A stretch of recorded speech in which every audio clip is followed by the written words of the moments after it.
Bagram air base, माजी का किला आज भी अमेरिका की आंख क्यों?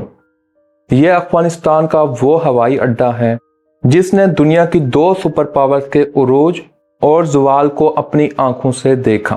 कभी सोवियत यूनियन का किला, फिर अमेरिका का सबसे ताकतवर फौजी मरकज। लेकिन सवाल यह है कि आज जब अमेरिका अफगानिस्तान छोड़ चुका है, बगराम एयरबेस अब भी क्यों अहम है? आइए मुकम्मल तफसीलात जानते हैं। बगराम एयरबेस की बुनियाद 1950 की दहाई के आखिर में रखी गई। उस वक़्त अफगानिस्तान आलमी ताकतों की शतरंज की बिसात था। अफगान हुकूमत ने सोवियत यूनियन की मदद से ये बेस बनाया ताकि फौजी और फ़ज़ाई ऑपरेशंस को मजबूत किया जा सके। 1979 में जब सोवियत यूनियन ने अफगानिस्तान पर हमला किया तो बगराम उनके कब्जे में आ गया और सोवियत फौज का सबसे अहम अड्डा बन गया। अमरीकी दौर 9/11 के बाद 11 सितंबर 2001 के हमलों के बाद अमेरिका ने तालिबान के खिलाफ ऑपरेशन शुरू किया। इस दौरान अमेरिकी स्पेशल फोर्सेस ने बगराम एयरबेस पर कब्जा कर लिया। ये बेस जल्द ही अफगानिस्तान में अमेरिका का सबसे बड़ा फौजी मरकज बन गया, जहां से ड्रोन मिशन, फ़ज़ाई बमबारी और इंटेलिजेंस ऑपरेशंस चलाए गए।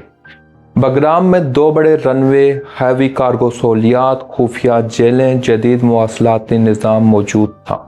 अमेरिका के लिए बगराम सिर्फ तालिबान के खिलाफ जंग का मरकज नहीं था, बल्कि खित्ते की निगरानी का सुनहरी मुकाम भी था। यहाँ से अमेरिका ईरान, चीन, रूस और पाकिस्तान तक ड्रोन ऑपरेशंस और इंटेलिजेंस सरगर्मियां चला सकता था। यही वजह थी कि बगराम वाशिंगटन की स्ट्रेटजी में रीढ़ की हड्डी की हैसियत रखता था। इनखला और तालिबान का कब्जा। जुलाई 2021 में अमेरिका अचानक ये बेस खाली कर गया और इसे अफगान हुकूमत के हवाले कर दिया। लेकिन चंद ही हफ्तों बाद तालिबान ने अफगानिस्तान पर मुकम्मल कब्जा कर लिया और बगराम भी उनके हाथ आ गया। ये वो लम्हा था जब दुनिया की सबसे बड़ी फौजी ताकत पीछे हट गई और तालिबान नए मालिक बन गए। लेकिन सवाल ये पैदा होता है कि अब क्यों चाहिए? आज बगराम तालिबान के कंट्रोल में है, लेकिन अमेरिका के लिए इसकी अहमियत ख़त्म नहीं हुई। सबसे पहले इसकी जियो स्ट्रेटेजिक पोजीशन। ये ईरान, चीन, पाकिस्तान और रूस के दरमियान एक ऐसा नुक्ता है जहां से पूरे खित्ते पर नजर रखी जा सकती है। स्क्रिप्ट वही पुराना है, इंसदादे दहशतगर्दी ऑपरेशंस। अफगानिस्तान में दाइश, खुरासान, ISIS अब भी खतरा बनी हुई है। बगराम जैसे अड्डे की मौजूदगी अमेरिका को दोबारा फौरी कार्रवाई का ऑप्शन देती है। Intelligence network. ये बेस ज़ेर ज़मीन सुरंगों को कंट्रोल रूम और मवासलाती इंफ्रास्ट्रक्चर के बायस खुफिया मालूमात जमा करने के लिए अब भी कीमती है। सियासी दबाव। अमेरिका मुस्तकबिल में तालिबान या खित्ते के दूसरे ममालिक के साथ मुज़ाकरात में बगराम तक रसाई को एक ताकतवर कार्ड के तौर पर इस्तेमाल कर सकता है। अब आ जाओ इस चीज़ पे कि इस चीज़ से जब यह अड्डा अमेरिका को मिल जाता है इन केस, तो इससे कौन कौन से ममालिक में इन्फ्लुएंस ज़्यादा रहेगा?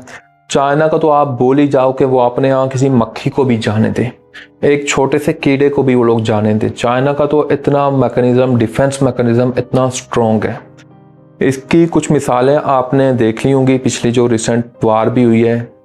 और सबसे बड़ी मिसाल ये थी कि अमेरिकन बैरी बेड़ा एक जगह पर खड़ा था और वहाँ करीब से जाके जब चाइना ने अपनी आबदोज निकाली तो वो सारे हैरान रह गए कि हमारे सेंसर वेंसर कितना कोई काम कर रहे हैं, वो वहाँ पे फेल हो गए।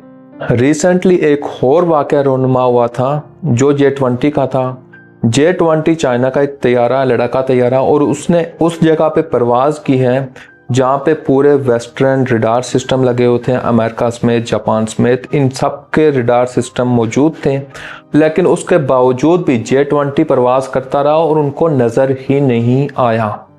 तो चाइना तो अपना डिफेंस इतना स्ट्रॉन्ग है, ना सिर्फ डिफेंस अपने मुल्क का स्ट्रॉन्ग है, वो बाहर भी जाके लड़ने की पूरी सलाहियत रखता है। अब इसके बाद आ जाओ रूस पे।